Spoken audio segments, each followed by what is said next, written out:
नमस्कार स्वामी भक्तांनो, श्री स्वामी समर्थ. मित्रांनो, प्रत्येकाच्या आयुष्यात कधी ना कधी अडचणी येतात. घरात भांडणं होतात, पैशाची चिंता वाढते, मन अस्वस्थ राहतं, कामात अडथळे येतात आणि अशा वेळी मनाला एकच आधार वाटतो, आपल्या स्वामी समर्थांचा. आजच्या या व्हिडिओमध्ये आपण जाणून घेणार आहोत घरात स्वामी समर्थांची कृपा कशी आणावी, असे कोणते छोटे छोटे उपाय आहेत ज्यामुळे घरात सकारात्मक ऊर्जा वाढते, मन शांत राहतं आणि स्वामींचा आशीर्वाद कायम राहतो. म्हणून हा व्हिडिओ शेवटपर्यंत नक्की पहा आणि मनापासून एकदा बोला श्री स्वामी समर्थ.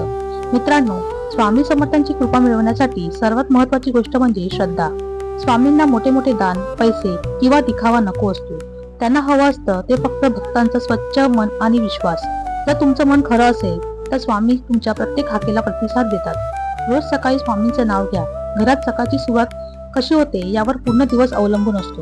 सकाळी उठल्यावर मोबाईल पाहण्याऐवजी पहिल्यांदा स्वामी समर्थांचं नाव घ्या. श्री स्वामी समर्थ फक्त 11 वेळा जरी मनापासून म्हटलं तरी मनाला शांतता मिळायला सुरुवात होते. हळूहळू घरातील नकारात्मकता कमी होते. घरात स्वामींचा फोटो योग्य ठिकाणी ठेवा. अनेकांच्या घरात स्वामींचा फोटो असतो पण त्याकडे दुर्लक्ष केलं जातं. स्वामींचा फोटो स्वच्छ आणि शांत जागी ठेवा. दररोज उदबत्ती किंवा दिवा लावा. त्यामुळे घरातील वातावरण पवित्र राहायला मदत होते. जेव्हा आपण श्रद्धेने स्वामींकडे पाहतो तेव्हा मनातील भीती कमी होते. स्वामींचा तारक मंत्र ऐका. मित्रांनो, स्वामी समर्थांचा तारक मंत्र खूप शक्तिशाली मानला जातो. घरात रोज सकाळी किंवा संध्याकाळी हलक्या आवाजात तारक मंत्र लावा. असं म्हटलं जातं की जिथे स्वामींचं नामस्मरण होतं तिथे नकारात्मक शक्ती टिकत नाही. घरातील तणाव कमी होतो, मन प्रसन्न राहतं.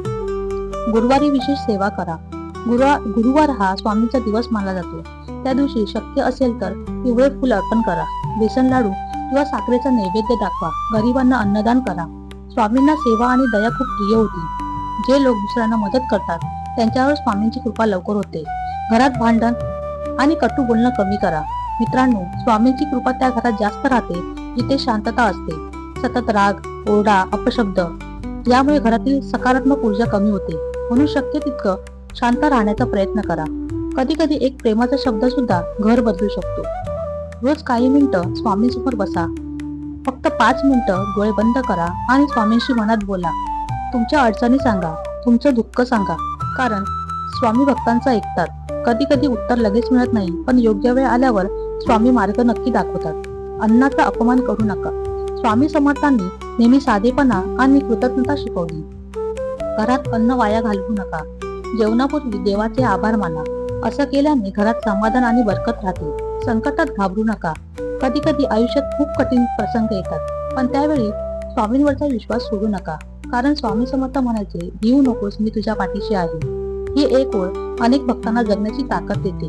मित्रांनो, स्वामींची कृपा मिळवण्यासाठी मोठे उपाय करण्याची गरज नाही. फक्त श्रद्धा ठेवा, चांगले कर्म करा, स्वामींचं नामस्मरण करा आणि मन स्वच्छ ठेवा. स्वामी योग्य वेळी सर्व काही ठीक करतात.